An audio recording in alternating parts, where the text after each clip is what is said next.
તો ફરીથી એક નવા વિડીયોમાં મિત્રો સ્વાગત છે। મિત્રો તમે બટેટા જોઈને થાકી જાય છો, તો મિત્રો આજે તમે જોતા રહેજો। આજે કાંઈક નવીન બનાવવાનો છું અને તમને પણ એમ થશે કે આ નવીન વળી શું છે। બટેટા બાફી લીધા, તેની છાલ ઉતારી લીધી છે મિત્રો। ત્યાર પછી મિત્રો તેને સૂંદો કરવાના છે। એ પહેલાં મિત્રો આપણે ડુંગળી અને ટમેટાં કાપી લેવી। મિત્રો તમે જોતા રહેજો, દાબેલી બનાવવાના છે। તમને એમ થતું છે કે આ ડુંગળી અને ટમેટાં શેમાં નાખવાનું છે। તો મિત્રો સૌથી પહેલાં આપણે ડુંગળી કાપીશું અને ત્યાર પછી મિત્રો તેને ટમેટાં કાપીશું। મિત્રો હાવ ઝીણું ઝીણું કાપવાનું છે, દાબેલીમાં મિત્રો ભરાય એવી પ્રમાણે ઝીણું ઝીણું। એટલે મિત્રો તમે વિડીયોમાં બનાવી રહેજો, તમે જોઈ શકો છો કે કઈ રીતનું બધું કામ કટિંગ થાય છે। અને મિત્રો દાબેલી બનાવવાની છે, પણ કાંઈક અલગ પ્રકારની તો અમે બનાવી છે। તમે કઈ રીતની બનાવો છો ને એ કોમેન્ટ બોક્સમાં જરૂર કહેજો।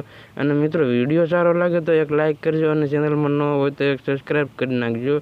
અને જો મિત્રો આવી રીતનું તમે બનાવતા હોય તો તમે બનાવજો તમારા ઘરે, તમને પણ ખબર પડે કે કેનો ટેસ્ટ કેવો છે।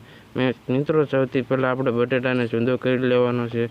બધા બટેટા સૂંદો થઈ જાય મિત્રો, આ છે તેનો દાબેલીનો મસાલો। મિત્રો આમાં મસાલો 40 રૂપિયાનો આવે, પણ બધો મસાલો નથી આપણે નાખવાનો, જરૂર પ્રમાણે જ મસાલો નાખવાનો છે। મસાલો તૈયાર થઈ જાય ત્યાં સુધી તમને હું તો ચટણી બતાવી દઉં, ચવાણું બતાવ્યું છે। ત્યાર પછી મિત્રો આપણે 3 પ્રકારની ચટણી છે અને ડુંગળી અને ટમેટાં તે બધું છે। મિત્રો સૌથી પહેલાં આપણે ગળી ચટણી ફરી, ત્યાર પછી મિત્રો તીખી ચટણી છે, ત્યાર પછી મિત્રો આ ખજૂર આંબલીની ખાટી ચટણી છે। તો મિત્રો આપણે જે મસાલો બનાવ્યો હતો તેનો કલર બટેટા મસાલો મિક્સ થાય એટલે આવો કાંક થઈ ગયો છે।